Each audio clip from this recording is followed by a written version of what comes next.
sesi berikutnya. Kita tunda dulu kopi-kopinya. Nah, kita masuk atau kopi-kopinya bisa langsung diambil dari partisipasi, mempersingkat waktu. Nah, lalu kemudian kita ini masuk pada pembicara berikutnya, yaitu Dr. Yati, Erniswanti. Jadi rupanya ada perbedaan. Saya selalu manggilnya Dr. Yati, supaya teman-teman muslim akhirnya Dr. Erni, gitu ya. Jadi mereka bingung, gitu. Nah, dan kemudian Dr. Denis Wibowo untuk menyampaikan paparannya masing-masing. Untuk itu kita persilakan kepada Dr. Yati yang dia dilanjutkan ini, dan kemudian saya sedang jawab. Kita buka 15 menit setelah kedua pembicaraan kita ini. Dan kalau bisa agak lebih sedikit press waktunya. Terima kasih.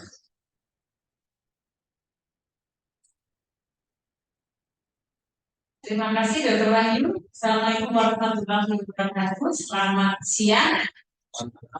Masih bisa melek? Apakah Bu? Aku mulai sedikit di panitia. Belum akan berikut. Nanti itu nanti. Itu ya. Saya di sini ya.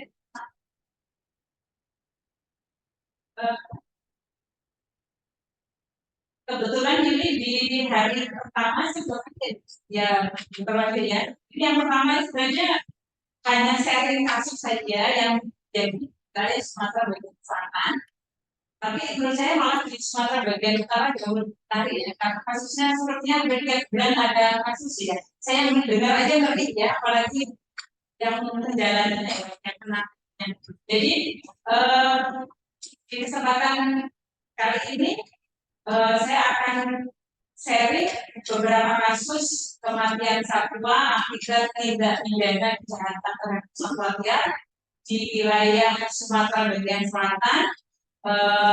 Mungkin saya lebih banyak bicara di Provinsi Bengkulu karena saya dulu asalnya dari BKS Bengkulu, terus kemudian juga di Lampung dan di provinsi yang lain.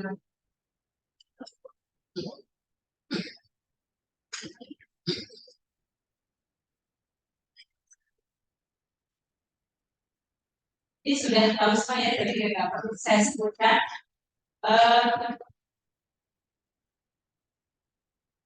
Lanjut aja. Untuk paparan saya hari ini hanya tentang sharing kasus lapangan saja dan terkait dengan tindak pidana kejahatan pada satwa liar di wilayah Sumatera bagian selatan. Ini hanya sekedar informasi terkait perburuan liar ya, karena nanti kasusnya ada dari aktivitas perburuan, karena salah satu ancaman terbesar kehilangan habitat bagi pelestarian satwa liar di Sumatera. Jadi ini sebenarnya data lama ya, untuk saya update. Perburuan ini ternyata pelakunya juga macam-macam, ada yang profesional, ada yang oportunis, ada yang memanfaatkan situasi konflik, dan ini semua pernah terjadi di wilayah Sumatera bagian selatan. Kemudian juga menggunakan berbagai variasi alat ya, dan teknik dan peralatan. Mungkin bapak-bapak penyidik ini udah pada paham ya, kalau kayak harimau saja untuk jerat saja itu macam-macam ya, ada yang spesialis jerat kaki, ada yang spesialis di jerat perut, ada yang spesialis jerat di leher, dan kasus ini tiga-tiganya memakan. Terutama yang perut dan di leher. Kalau di kaki biasanya masih bisa kita selamatkan dengan kondisi hidup, atau kalau lepas diri pun mereka juga suka di alam. Dan ini ada semua, dan juga ada yang mengambil keuntungan dari berbagai kondisi tadi yang saya sebutkan, memanfaatkan kondisi konflik. Sekarang konflik bisa jadi apa ya? Bisa dicontoh ya Pak ya. Misalnya ada informasi harimau konflik itu bisa dijual kepada misalnya jejak harimau itu bisa dijual ke jejak baru untuk akan jerat. Nah ini salah satu juga. Terus kemudian tentang jerat harimau ini kan satu jerat itu bisa 4 jutaan satu set ya. Berarti kan perlu modal besar, beda sama pelajaran misalnya tidak apa namanya babi atau hewan satwa saya yang lain. Kalau harimau kan perlu modal besar dan biasanya yang terjadi kalau yang jaminan nasional kan memang dimodali, ada yang menampung, biasanya mereka akan bekerjasama dengan pemburu lokal atau mereka sendiri yang akan datang ke wilayah itu. Nah ini juga pernah kami temui kasus di Bulu dan ternyata berat banyak sekali. Saya yakin dari Sumatera bagian utara juga sangat banyak ya, bisa sampai ribuan, dan biasanya menikah pada saat orang lagi butuh duit, terutama pada saat mau hari raya Idul Fitri. Biasanya bulan Ramadan itu penjeratan hampir banyak kasusnya. Terus jelas juga modusnya ganti-ganti sekarang karena mereka lebih suka yang sistem cluster ya, jadi satu lokasi dia pasti banyak-banyak, itu jaraknya nggak tahu jauh cuma 500 meter, ada 200 meter antar jerat. Kalau dulu kan dia masih sedikit ya, sekarang udah pakai sistem cluster, jadi malah kemungkinan terkena jarak itu jauh lebih tinggi. Dan ini contoh kasus lapangan terkait dengan kematian gajah di Bengkulu dan Provinsi Lampung dan Riau. Hasil pemeriksaan racun ada 3, jadi dari cyanida, terus simfosfit, dan ada satu lagi yang kasus itu jarang terjadi, ester dari tanaman liar yang beracun dan juga mematikan. Dan ini ada pengujiannya 3 dari 8 sampel. Dari sini 5 itu diketahui positif simfosfit, 1 positif cyanida, dan 1 ester. Ini tanamannya saya juga lupa ya. Ini dulu terjadi di perkebunan sawit, ada gajah mati. Setelah kita uji simfosfit sama cyanida ternyata tidak terdeteksi, kemudian uji esternya malah positif ya.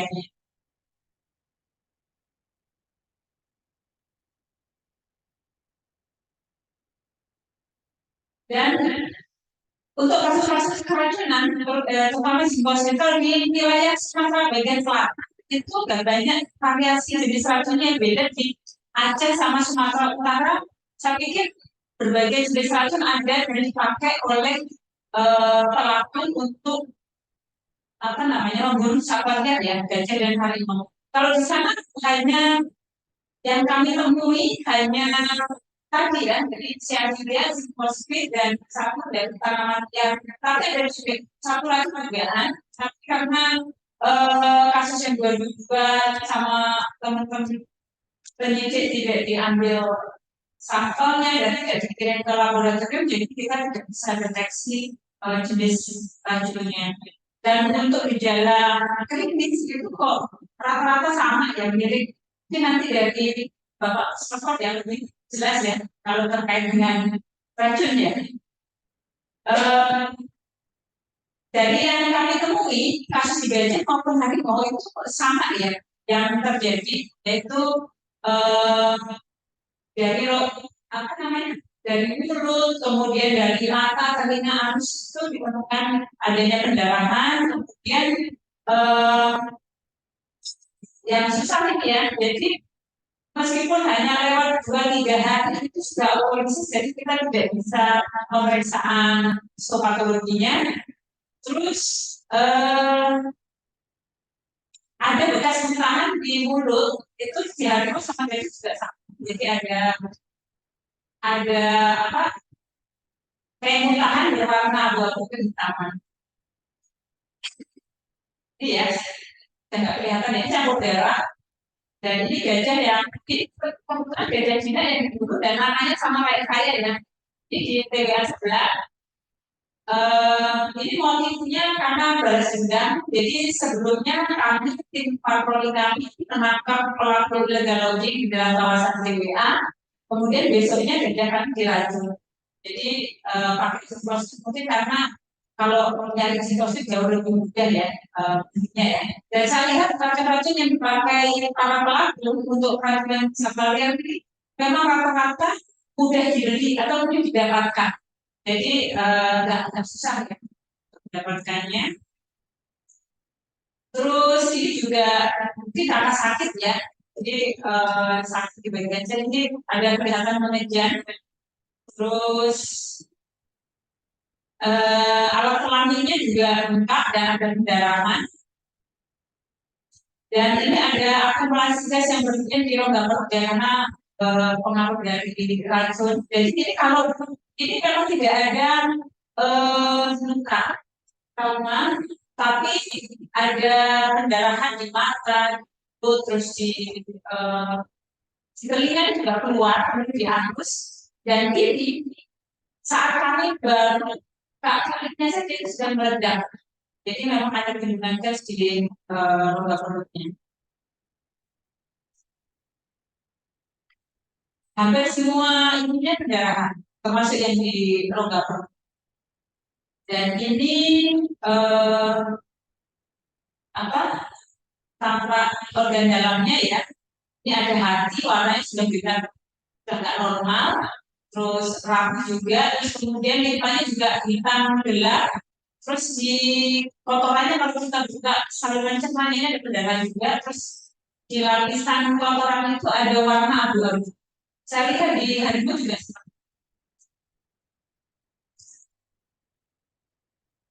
Jadi ini kasus harimau dengan racun yang sama di Taman Nasional Provinsi Sebelah. Ada bekas mutan di mulut, warnanya terutama mirip sama dengan yang di gajah karena di kemudian ada pendarahan termasuk di saluran cerna dan otak. Terus sama yang hati lupa juga warnanya gelap hitam. Ini organ dalamnya sekarang kita udah tampak normal ya. Ada pendarahan terus ini hatinya sudah warnanya sudah nggak normal, kemudian parunya nggak normal, dan ini parunya ya, parunya nggak normal, dan ini hatinya sudah nggak normal juga, ini limpa, otaknya separuhnya ada pendarahan juga, ginjalnya ini juga nggak normal, jantung khususnya juga ada warna kehitaman di pulsanya, dan lambungnya juga khususnya pendarahan juga, ini juga. Jadi mirip. Dan ini keracunan pupuk juga sering terjadi biasanya. Kami kalau ada laporan misalnya ada gajah mati ekor sekaligus ya di jalan yang terlintas, biasanya sebelum saya datang ke lokasi kalau sudah masal itu kita racun. Tinggal kita akan melihat apakah di jalan lintasnya dari hutan keluar itu ada yang baru menangkap satu baru, terus ada program pembentukan, biasanya itu yang pasal kami tanyakan, terus jalurnya lewat satu jalan ada, terus apakah mereka menggunakan misalnya herbisida atau yang lain-lain, selain itu ya. Nah dari situ biasanya akan kelihatan di bentuk ya, misalnya mereka kalau ini memang mereka baru menemukan. Mungkin kalau urea kalau sedikit bagus ya, tapi kalau sudah banyak ya bikin juga ya akumulasi gas dan keracunan. Dan ini kebetulan kebun sawitnya berbatasan langsung dengan kawasan TBA, jadi berbatasan langsung dan gajah ini pergerakannya dari TBA melewati HDU kemudian masuk ke APL tapi masih berhutan. Jadi pada perjalanannya dia sambil makan pupuk yang baru ditumpukan sawit, jadi sekaligus nanti kita 7 sampai 10 ekor. Saya ada 10 ekor karena kami hanya sanggup waktu itu melakukan otopsi 7 ekor ya, karena 1 ekor itu sudah capek apalagi 7 waktu yang berdekatan, dan kami masih mencium bau bangkai yang lain, mungkin sekitar lebih dari 7 ekor. Dan jaraknya dari jauh sampai 300 meter, kemudian 500 meter akan kemudian kita ambil sampelnya. Ini memang ya sama pertanyaan Bang Oto tadi ya, ini lebih dari 3 hari semua. Tapi biasanya kalau yang keracunan itu cepat krisis ya, cepat pembusukannya lebih cepat dibanding yang misalnya mati yang biasa. Tapi masih bisa diambil karena perutnya belum meledak, terus isi saluran cernanya masih utuh, jadi kita bisa ngambil sampelnya. Meskipun isopatologi agak susah karena sudah banyak yang otolisis. Dan ini sepertinya agak mirip dengan yang keracunan simposium juga ya. Jadi warnanya kan permukaan kotoran sama ini sama ya. Jadi ada gelar taman. Jadi kalau misalnya dengan kasat mata memang makroskopisnya agak susah nih membedakan kalau tanpa pencucian lab. Kalau kalau kami kami sendiri misalnya untuk proses penegakan hukum memang kami akan lebih mempersiapkan bahwa kita bisa mengambil sampel dan bisa mencocokkan antara dugaan dengan yang ditemukan dari hasil pemeriksaan laboratorium. Karena nanti itu akan jadi pertanyaan saat di persidangan ya. Dan kami selalu menanyakan nanti meskipun tidak semua yang kami juga itu terbukti ya, terbukti ya mungkin sudah faktor lingkungan berpengaruh. Kadang kalau sudah 5 hari itu biasanya bangkainya sudah dimakan biawak, terus kemudian karena akumulasi gasnya tinggi sudah meledak. Jadi kalau kita ambil sampel kadang negatif atau tidak terdeteksi gitu ya. Meskipun ada tanda-tanda misalnya salah satu kasus yang kami lakukan 2017 sampai 2018 itu ada bekas gigitan gigitan gajah di botol pestisida dan isi pestisida ya kebun sawit itu. Jadi ada bekas gigitan dia dan bekas seperti namun waktu kita lakukan pencucian dan kita ambil sampel memang tidak ya mungkin karena bangkainya sudah terlalu lama terus sudah dimakan biawak jadi ya sudah terberai. Meskipun kita masih menemukan hanya satu-satunya saluran cerna lambung dan kita ambil bisinya, tapi sepertinya sudah tidak bisa dideteksi. Jadi akhirnya kasusnya tidak lanjut karena kurang apa namanya alat bukti ya. Ini juga sama ya, ini kasus di Jambi yang kami tangani di hadir juga dari desa di Kabupaten Tebo tahun 2007 itu keracunan urea dan NPK. Kalau ini bisa kami buktikan karena kematiannya baru saya dari Bengkulu ke lokasi itu perlu waktu 2 hari, jadi hari ketiga, jadi kami otopsi hari ketiga. Jadi mati setelah hari ketiga kami lakukan otopsi dan ini masih bisa diambil sampelnya dan terbukti bahwa di dalam isi lambung dan lain-lain dalam positif ini. Namun saya tidak tahu kenapa kasus ini dihentikan ya, maksudnya tidak dilanjutkan.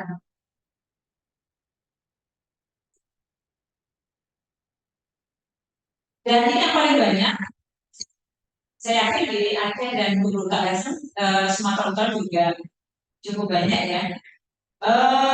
Ini salah satu kasus jerat harimau di Kabupaten Bengkulu ya, ditangani oleh Kejaksaan Negeri Kabupaten Utara karena Bengkulu memang belum ada. Terus kemudian pengadilan negerinya ikut Utara juga. Namun sayangnya ini hanya putusan hakim hanya 4 bulan penjara. Ini yang agak kadang kami agak menyesali ya hal seperti ini ya. Jadi memang kadang kalau kasus-kasus pidana itu sering saya tanyakan misalnya ke teman-teman yang lain, misalnya Kapolda atau Polres, yang menyidik tidak pernah melakukan pemeriksaan tersangka karena itu sangat berpengaruh ya. Kalau misalnya dia sudah pernah dari polisi sudah pernah melakukan hal itu jauh lebih mudah bagi daripada kita misalnya dengan penyidik baru yang belum pernah menangani kasus liar karena kita harus paling tidak harus sosialisasi lagi terkait dengan status satuan ini dan karena mereka juga harus paham bahwa semua ini misalnya critically endangered terus kemudian dia oleh undang-undang standar pajak apa luar negeri internasional terus misalnya status populasi di alam seperti apa ancamannya seperti apa kayak gitu itu harus sosialisasi lagi beda dengan misalnya penyidik sudah biasa menangani kasus satu kita nggak perlu lagi ya jadi ini sangat ringan hanya 4 bulan penjara kemudian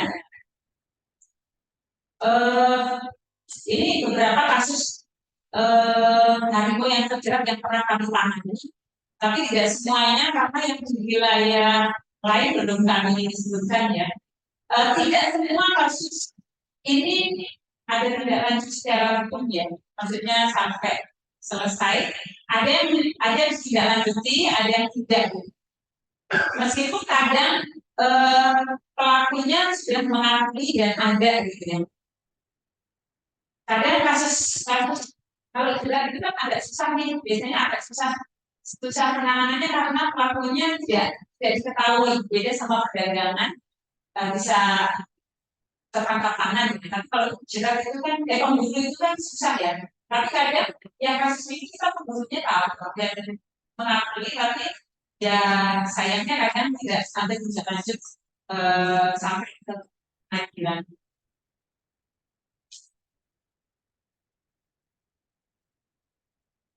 Terus ini kasus perdagangan kulit harimau 2016 ya. Ini waktu itu kasus pertama di Indonesia dengan hukuman tertinggi waktu itu ya.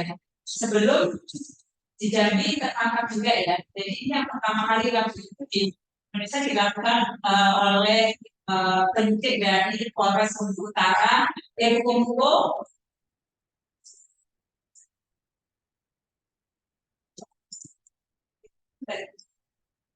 Ya ini waktu itu putusan hakim 4 tahun penjara dan juga 60 juta dan satunya 3 tahun penjara dan 30 juta. Sebelumnya itu belum ada saya ya tapi setelah itu yang banyak yang vonis lebih.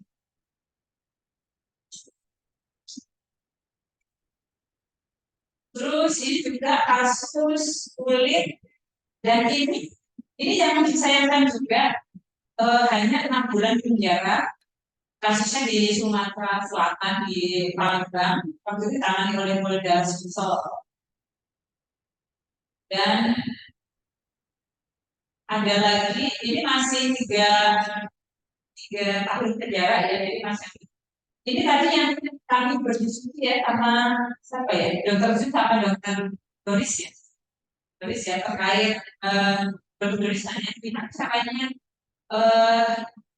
untuk deteksi ini kan luka tembak jadi harimau ini dibunuh dengan cara ditembak karena kita menemukan memang luka tembak nah, cuma luka tembak keluarnya sudah 9 berarti waktu itu saya mikir pasti ada bentuk yang nyangkut tapi kan kita susah untuk melakukan X-ray ya melakukan konsen apalagi hewan ya manusia itu kan saya bilang untuk mayat untuk jenazah hanya manusia kita untuk melakukan X-ray ya untuk melihat adakah penduduk masih di dalam apa tidak gitu.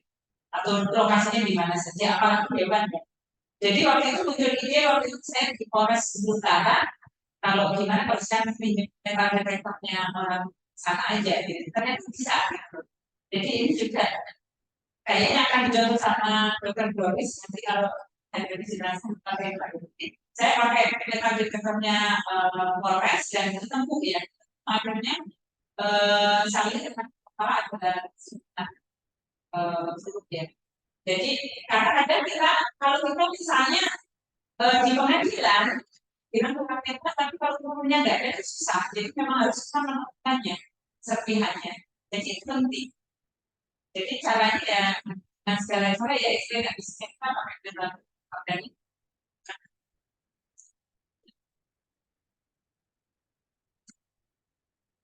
Dan ini kasus suka tembak, jadi ada 2 ekor gajah patroli kami yang ditembak mati. Ini kalau itu langsung ya karena senjata api.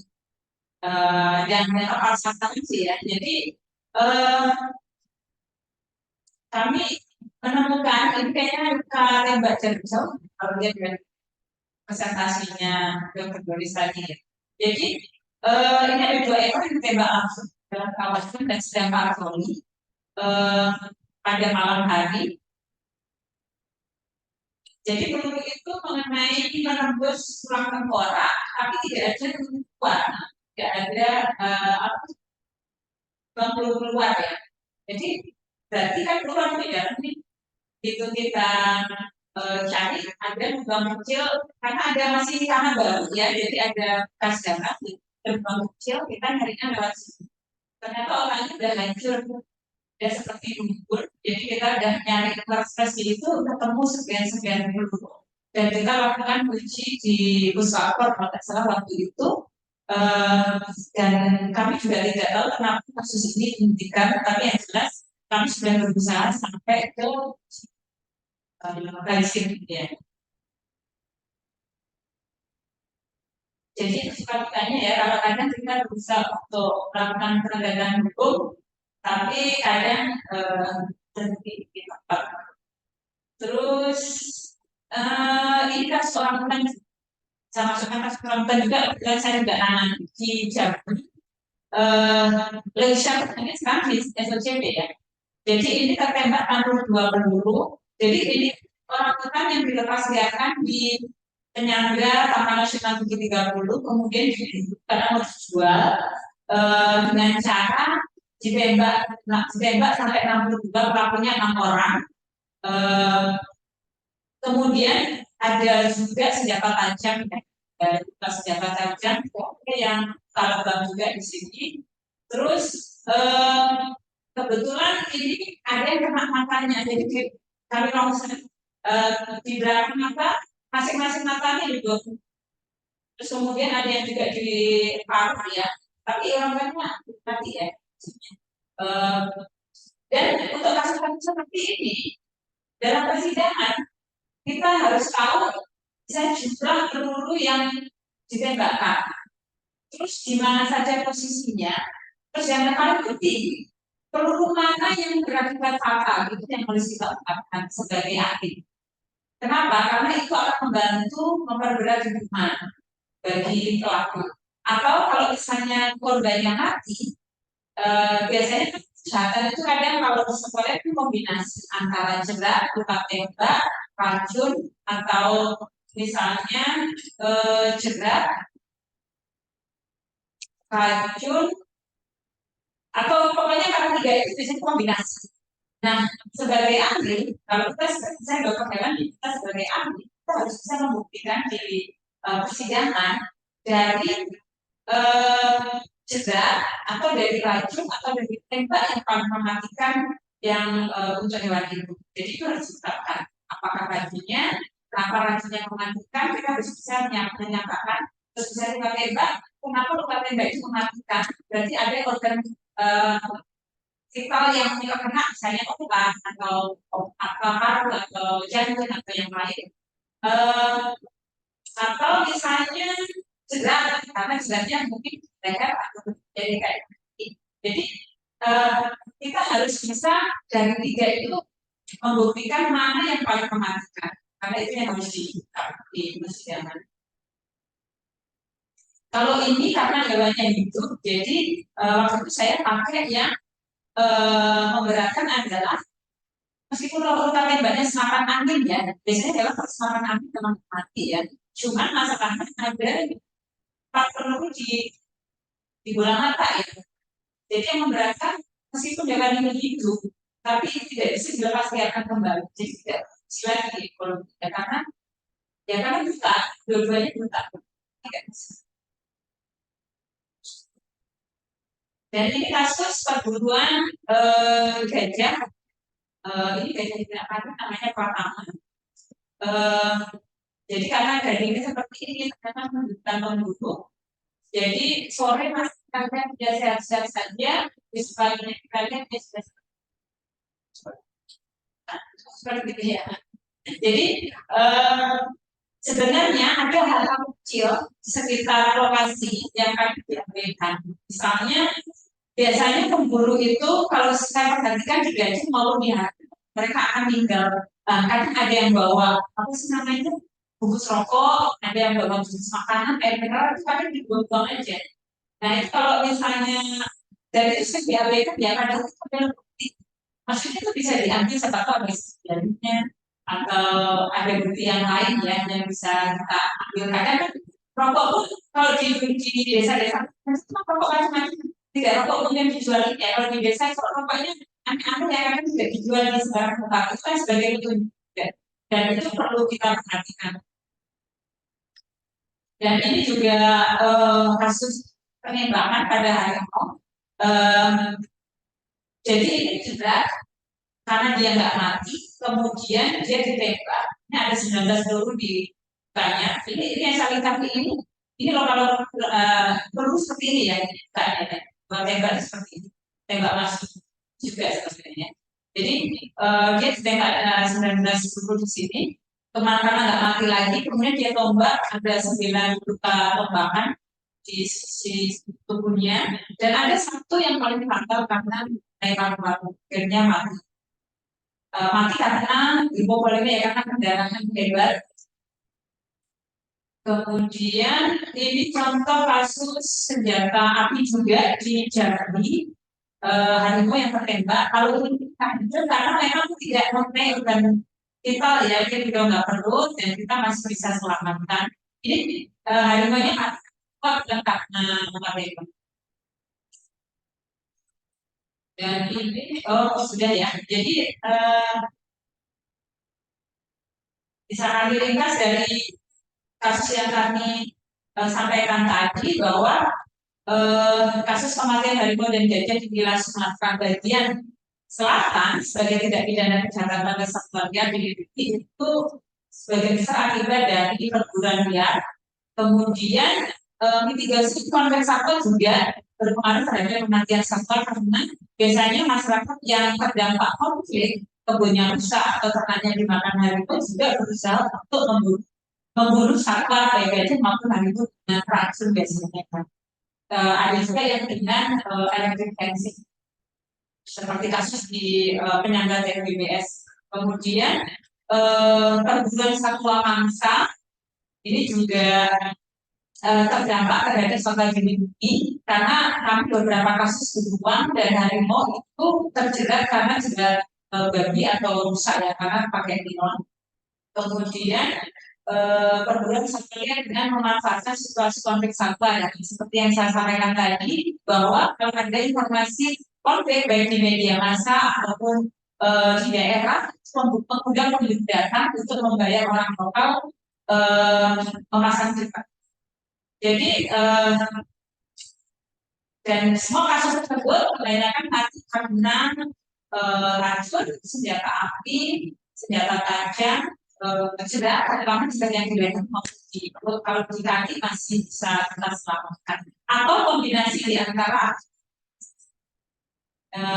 Itu saja. Terima kasih atas perhatiannya. Mungkin untuk hal-hal yang terkait dengan apa nanti koleksi sampel dan lain-lain baru kami sampaikan besok ya. Terima kasih. Assalamualaikum warahmatullahi wabarakatuh.